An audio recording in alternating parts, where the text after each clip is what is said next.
তীব্র গ্যাস সংকটে মারাত্মকভাবে ব্যাহত হচ্ছে শিল্প কারখানার উৎপাদন। স্বাভাবিক কার্যক্রম চালাতে পারছে না তৈরি পোশাক, বস্ত্র, ওষুধ, সিরামিক্স কিংবা ইস্পাতের মতো গুরুত্বপূর্ণ শিল্প। ফলে অভ্যন্তরীণ সংকটের পাশাপাশি দুশ্চিন্তা তৈরি হয়েছে রপ্তানি ধরে রাখা নিয়ে। বিজিএমইএ ও বিটিএম এর সভাপতির মতে এই অবস্থা দীর্ঘায়িত হলে বড় ক্ষতির মুখে পড়বে অর্থনীতি। এমন অবস্থায় যে কোনো মূল্যে সরবরাহ নিশ্চিতের পরামর্শ বিশ্লেষকদের। আরও জানাচ্ছেন রাকিব হোসেন। তেজগাঁওয়ের জিন্স কনসেপ্ট লিমিটেডের কার্যক্রম চালাতে অন্যতম প্রধান উপকরণ নিরবচ্ছিন্ন গ্যাস। মূলত ওয়াশিংয়ের জন্য পানি গরম করা এবং ড্রায়ার মেশিন চালাতে দরকার হয় এই জ্বালানির। কিন্তু তীব্র সংকটে ব্যাহত হচ্ছে প্রতিষ্ঠানটির কার্যক্রম। সংশ্লিষ্টদের হিসাবে স্বাভাবিক সময়ে কারখানাটিতে দৈনিক 15,000 পিস পোশাক প্রক্রিয়া করা গেলেও এখন তা নেমেছে অর্ধেকে। গ্যাসের অভাবে লম্বা সময় ধরে বন্ধ রাখতে হচ্ছে বয়লার। ড্রায়ার মেশিনের চুলা জ্বালাতে না পারায় শুকানো যাচ্ছে না পোশাক। ফুল ফ্লোতে আমরা কাজ করতে পারতেছি না। ডিউ টাইমে শিপমেন্ট না করার কারণে আমাদের কোম্পানি যেভাবে আর্থিক অবস্থায় ক্ষতিগ্রস্ত হচ্ছে, প্লাস আমরা ডিউ টাইমে আমাদের বেতন দিতে অনেক সমস্যা হচ্ছে। দেশের রপ্তানি আয়ে শীর্ষস্থানে থাকা পোশাক খাতে সরাসরি জ্বালানি ও তাপ শক্তি হিসেবে ব্যবহার হয় প্রাকৃতিক গ্যাস। কাপড়ের রং, ধোয়া ও শুকানোর কাজে যা অপরিহার্য। আর এসব কাজ ব্যাহত হলে থেমে যায় পুরো প্রক্রিয়া। সাধারণত পোশাক কারখানাগুলোতে কাজের এত চাপ থাকে যে একরকম যন্ত্রের মতো কাজ করতে হয় কর্মীদের। কিন্তু বর্তমানে গ্যাসের সংকটে উৎপাদন ব্যাহত হওয়ায় এরকম অলস সময় পার করছেন তারা। বিজিএমইএর তথ্যমতে গ্যাস সরবরাহে অগ্রাধিকার দেওয়ার পরও রপ্তানিমুখী পোশাক কারখানাগুলোর উৎপাদন কমে নেমেছে 60%। ফলে সঠিক সময়ে সরবরাহ নিয়ে দুশ্চিন্তায় পড়েছেন উদ্যোক্তারা। 2 সপ্তাহ ধরে যে গ্যাসের সমস্যা, সেটার জন্য আমাদের প্রায় 30 থেকে 40% উৎপাদন সক্ষমতা কমে গেছে। আমরা সরকারের কাছ থেকে জানতে পেরেছি আগামী 8-9 তারিখ থেকে সিচুয়েশন ইমপ্রুভ করা শুরু করবে। ক্ষতি যেটা হয়েছে, একটা হচ্ছে আর্থিক ক্ষতি, আর আমরা বেশি কনসার্ন যে যেন বায়ারদের আস্থাটা নষ্ট না হয়। আমরা মনে করি না যে জুলাই মাসে যে এক্সপোর্টটা হয়েছে এটা অব্যাহত থাকবে, কারণ জ্বালানি সমস্যা সহ বিভিন্ন সমস্যাগুলো আছে। কেউ 50%, কেউ 30%, কেউ পুরোই বন্ধ আছে। এইভাবে যদি ফ্যাক্টরি চলে, আপনার যে ওয়ার্কিং ক্যাপিটাল সেটা ক্রমশ সংকুচিত হয়ে যায়। আপনার কর্মসংস্থান যেখানে আমরা তৈরি করব, সেখানে আমাদের কর্মসংস্থান টিকিয়ে রাখাটাই এখন একটা জটিল ব্যাপার হয়ে দাঁড়িয়েছে। বিশেষজ্ঞরা বলছেন যে কোনো মূল্যে গ্যাসের সরবরাহ নিশ্চিত করতে হবে রপ্তানিমুখী শিল্পে, না হলে থমকে যাবে রপ্তানির চাকা, চাপ বাড়বে অর্থনীতিতে। বাংলাদেশে এমন অনেক কারখানা, শিল্প কারখানা বা বিভিন্ন প্রতিষ্ঠান রয়েছে যারা তাদের চাহিদার চেয়ে বেশি পরিমাণে তারা জ্বালানি ব্যবহার করছেন এবং সেটা বিভিন্নভাবে সেটা অতি ব্যবহার, অপচয় বা অপব্যবহার হচ্ছে। আমার মনে হয় যে এনার্জি অডিটটি করলে যে কারখানা বা যে ধরনের প্রতিষ্ঠানের জন্য যতটুকু দরকার, বাড়তিটুকু সরকার তখন অন্যান্য শিল্প প্রতিষ্ঠানে সরবরাহ করার মতো একটা সুযোগ পাবেন। শুধু পোশাক নয়, গ্যাসের অভাবে সরাসরি ক্ষতিগ্রস্ত হচ্ছে সিরামিক্স, ইস্পাত, ওষুধ সহ বিভিন্ন শিল্প প্রতিষ্ঠান। রাকিব হোসেন, 71, ঢাকা। গাড়ির দীর্ঘ সারি না থাকলেও পাওয়া যাচ্ছে না কাঙ্ক্ষিত গ্যাস, কেননা চাপ নেই পাম্পগুলোতে। ফলে পিছু ছাড়েনি ভোগান্তি। শুধু যানবাহন নয়, একই সমস্যায় কলকারখানাও। ছুটির দিনে কেউ কেউ পুরনো ক্ষতি পুষিয়ে নেওয়ার চেষ্টা করলেও তাতে লাভ হয়নি খুব একটা। এই অবস্থার দ্রুত উন্নতি না হলে বড় ক্ষতির আশঙ্কা ব্যবসায়ী ও সাধারণ মানুষের। রাকিব আল জাবেদের রিপোর্ট। ছুটির দিন হওয়া একরকম ফাঁকা রাজধানী ঢাকা, ফলে পাম্পগুলোতেও ছিল না চিরচেনা ভিড়। তবে কাঙ্ক্ষিত চাপ না থাকায় এদিনও খুব একটা লাভ হয়নি চালকদের। রাজধানীর তেজগাঁওয়ের এই পাম্পে গেল কয়েকদিন ধরে থেমে থেমে চলছিল গ্যাস সরবরাহ। বুধবার পরিস্থিতির সামান্য উন্নতি হলেও তা ফিরেনি আগের অবস্থায়। এখানে প্রেসারের জন্য আমরা অনেক করে আসছি, জার্নি করে আসার পরও এখানে প্রেসারটা পাইলাম না। 110 প্রেসার পাইছি, যেখানে 180-200 থাকতো। এখন ইলেকট্রিক গাড়ি আসতেছে সব, এইটা নিয়ে তালবাহানা, আর কিছু না। আমি যেটা মনে করি, আমার তো বারের গাড়ি, ধরেন এখন যে গ্যাসটা ঢুকবে আমি সর্বোচ্চ 3টা ট্রিপ মারতে পারবো। 3টা ট্রিপের ভিতরে আবার গ্যাস শেষ হয়ে যাবে, আবার আইনে লাগাও। আমি গ্যাস নিয়েছি 120 টাকা, ঠিক আছে, প্রেশার ওয়াজ 80 অনলি, ঠিক আছে, এবং এটা কিন্তু আমি 3টা পাম্প ঘুরে অফ পাইছি। এদিকে একাধিক পাম্প ঘুরেও পর্যাপ্ত চাপে গ্যাস না পাওয়ায় প্রত্যাশিত আয় করতে পারেননি সিএনজি চালকরা। তাদের মতে সপ্তাহ দুয়েক ধরে তীব্র সংকটে বেশিরভাগ চালক, কারো কারো আয় নেমেছে অর্ধেকে। আমার গ্যাস ঢুকছে 300 টাকা, এই জায়গায় 170 টাকা গ্যাস ঢুকছে, গ্যাস হয়েছে 120, এটাতে চালাইতে হবে। যদি আবার সব জায়গায় সুযোগ পাই তাহলে গ্যাস নিতে পারবো। তারা দেখা যাচ্ছে 5,000 টাকা জমা দিতে হয়, তাহলে আমি কিভাবে দিব? এটা কি দুনিয়ার নিয়ম? আমার তো দেখা যাচ্ছে একটু গ্যাসের সুস্থতা দিলে আমরা কিছু চলে এটা খাইয়া দেখা যাচ্ছে বাচ্চা ফলা নিয়ে দেখা যাচ্ছে আমরা সুখে থাকতে পারি। কোনো পাম্পে হঠাৎ 120 বা 30 হয়, আমাদের মনে হয় 2 থেকে 3 বার গ্যাস নিতে হয়। তীব্র সংকটে উৎপাদনে বড় ধাক্কা লেগেছে নারায়ণগঞ্জের অধিকাংশ কারখানায়। চালু থাকা প্রতিষ্ঠানগুলো চলছে অর্ধেক সক্ষমতায়, জানিয়ে শঙ্কার কথা জানিয়েছেন বিকেএমইএ সভাপতি। উৎপাদন এবং আমাদের ডাইং সেকশনে ব্যাকওয়ার্ড লিঙ্কেজে বা কাপড় উৎপাদন দুইটাই কিন্তু বন্ধ। ফলে আমার কিন্তু আলটিমেটলি কাপড় যখন উৎপাদন হচ্ছে না তখন কিন্তু আমার প্রোডাকশন বন্ধ হয়ে যাচ্ছে। যে বেঁচে থাকার জন্য সিএনজি স্টেশন থেকে কিছু কিছু সিলিন্ডারে করে গ্যাস এনে কিছু টিকে থাকার চেষ্টা করছিলাম, সেখানে ওনারা চিঠি দিয়ে সেটা যেন না দেওয়া হয় সেই ব্যবস্থা করেছেন। কেন? এটা তো মরার উপর খাড়ার ঘা। তাহলে এটা ওনারা তাই কি চাচ্ছেন যে ইন্ডাস্ট্রি বন্ধ হয়ে যাক? এদিকে এলএনজি টার্মিনালের আংশিক মেরামত শেষ হয় 25 কোটি ঘনফুট যোগ হচ্ছে পাইপলাইনে, যাতে সংকট কিছুটা কাটার আশা করছেন সংশ্লিষ্টরা। রাকিব আল জাবেদ, 71, ঢাকা। দেশ জুড়ে বেশ কয়েকদিনের তীব্র গ্যাস সংকটে বিপর্যস্ত রূপগঞ্জের উৎপাদন। এতে কারখানা বন্ধ করতে বাধ্য হচ্ছেন শিল্প মালিকরা। ফলে চাকরি হারানোর আতঙ্কে বহু শ্রমিক। ব্যবসায়ীদের শঙ্কা, দীর্ঘমেয়াদে সমস্যা চলমান থাকলে বিদেশি ক্রেতা হারাবেন তারা। তাই সংকট নিরসনে দ্রুত উদ্যোগের দাবি জানান। রিয়াজ হোসেনের তথ্য ও ছবিতে প্রতিবেদন। রাজধানীর কোলঘেঁষা শিল্পাঞ্চল নারায়ণগঞ্জের রূপগঞ্জ, যেখানে 7 শতাধিক শিল্প প্রতিষ্ঠানে কাজ করেন প্রায় 4 লাখ শ্রমিক, রাখেন রপ্তানিতে উল্লেখযোগ্য অবদান। কিন্তু দীর্ঘদিন ধরে তীব্র গ্যাস সংকটে উৎপাদন শূন্যে নেমেছে বহু কারখানায়। ফলে ক্রয়াদেশ হারানোর পাশাপাশি চরম ক্ষতির মুখে পড়েছেন মালিকরা। এতে বাধ্য হচ্ছেন কারখানা বন্ধে। এমন অবস্থায় চাকরি হারানোর শঙ্কায় বহু শ্রমিক। আমাদের এখানে যে গ্যাসের যে সমস্যাটা, এর কারণে আমাদের ডাইং থেকে যে কাপড় উৎপাদন হয় সেই কাপড় আমরা পর্যাপ্ত পরিমাণে পাচ্ছি না। তার কারণে আমাদের উৎপাদন খাতে অনেক সমস্যা হচ্ছে। বেতন পাচ্ছি না, আর হচ্ছে চাকরি থাকে কিনা নিয়েও আমাদের অনেক চিন্তা করতে হচ্ছে। শিল্প কারখানাগুলোতে গ্যাসের চাপ ন্যূনতম 10 থেকে 15 PSI থাকার কথা থাকলেও মিলছে সর্বোচ্চ 2 থেকে 3 PSI। রয়েছে লোডশেডিং এর মতো সমস্যাও। এয়ার প্রেসার পাচ্ছি না, ফিনিশিং এ আমি স্টিম প্রেসার পাচ্ছি না, যার কারণে আমার বর্তমানে গার্মেন্টসের প্রোডাকশন ক্যাপাসিটি অর্ধেকের নিচে নেমে এসেছে। এভাবে চলতে থাকলে বিকল্প খুঁজে নেবে বিদেশি ক্রেতারা, হারাতে হবে ক্রয়াদেশ। তাই দ্রুতই সমস্যা সমাধানের দাবি জানান ব্যবসায়ীরা। বর্তমানে আমরা গ্যাসের এই তীব্র সংকটের কারণে ফ্যাক্টরি ঠিকমতো চালাইতে পারতেছি না। এখন কি হচ্ছে, আমাদেরকে ওয়ার্কারকে ছুটি দেওয়া লাগতেছে এবং আমাদের হাতে অথচ প্রচুর অর্ডার আছে, আমরা অন টাইম শিপমেন্ট করতে পারতেছি না এবং বায়ার আমাদের উপর ডিসকাউন্ট ইম্পোজ করতেছে।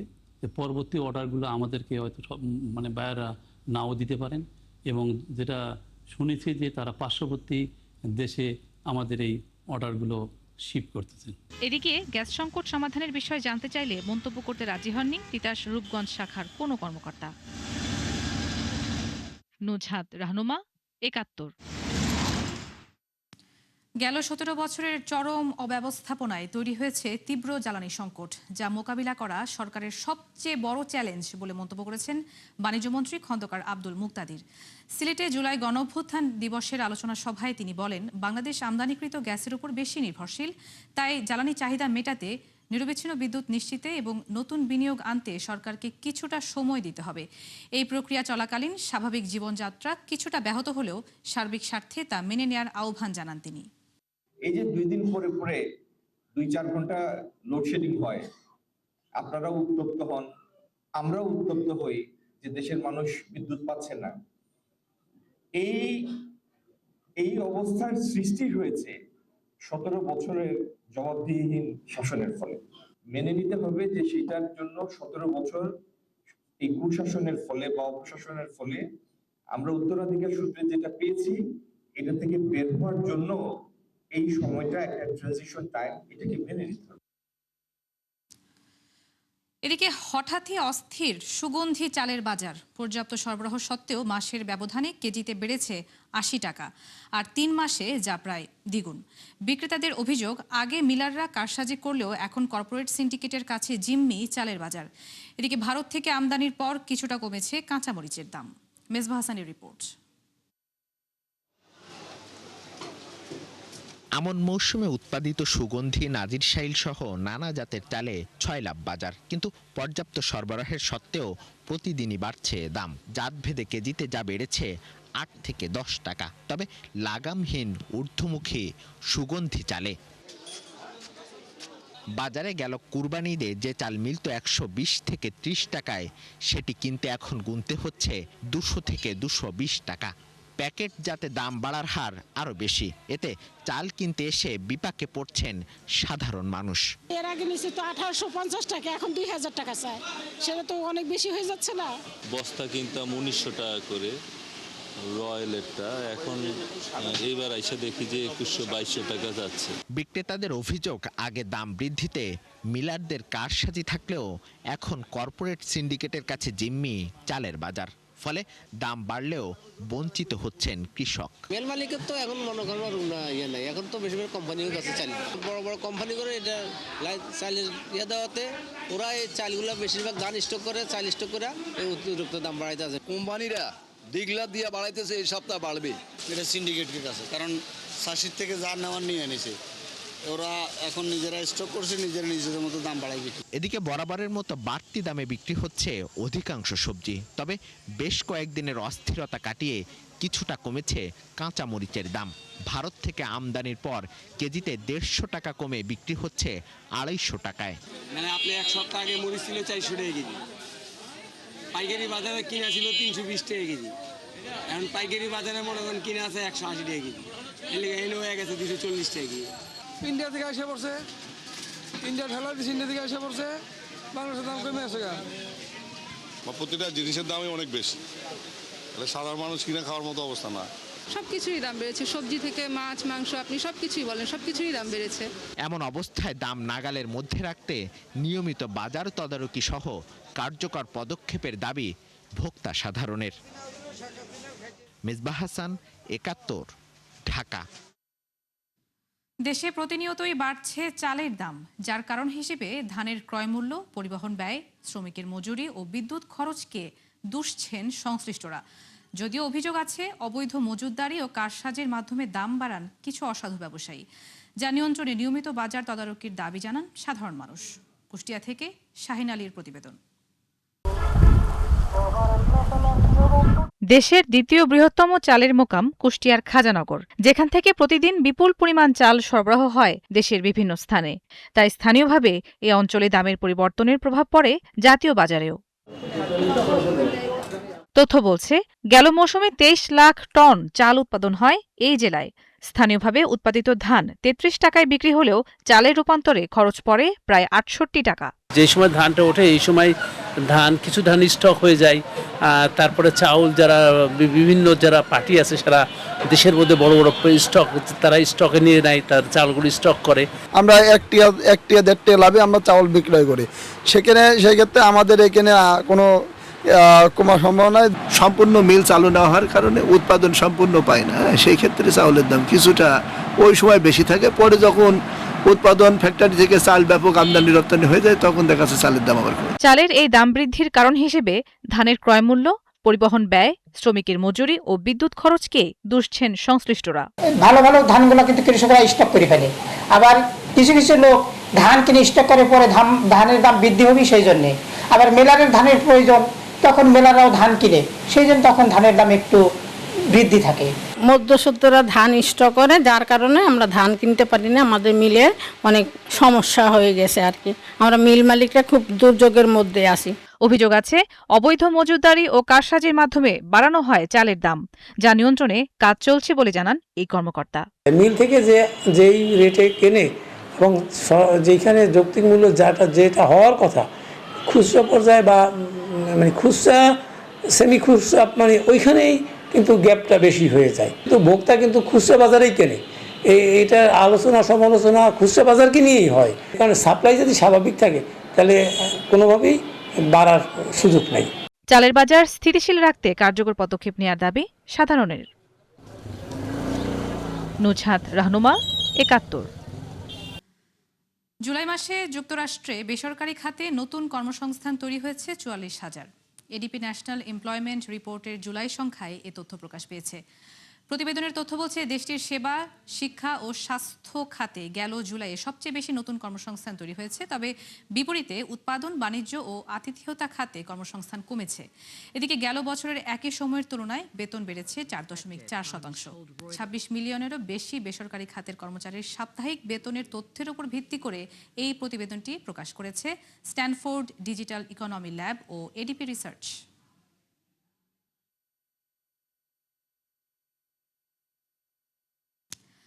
চলতি বছরের এপ্রিল-জুনে রেকর্ড আয় করেছে বিশ্বের শীর্ষ ধনী ইলন মাস্কের প্রতিষ্ঠান স্পেসএক্স। বছর ব্যবধানে ৯২% বেড়ে যা দাঁড়িয়েছে $৭.৮ বিলিয়ন। যেখানে সবচেয়ে বেশি অবদান স্যাটেলাইট ভিত্তিক ইন্টারনেট সেবা স্টারলিংক এবং কৃত্রিম বুদ্ধিমত্তা খাতের। ত্রৈমাসিক প্রতিবেদনের তথ্য বলছে মোট আয়ের অর্ধেকেরও বেশি এসেছে স্টারলিংক থেকে।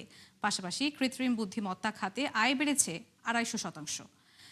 তবে রেকর্ড আয়ের পরও লোকসান গুনতে হচ্ছে প্রতিষ্ঠানটিকে। পুঁজিবাজারে তালিকাভুক্তির পর প্রথম ৩ মাসে প্রায় $৫৫০ মিলিয়ন হারায় স্পেসএক্স।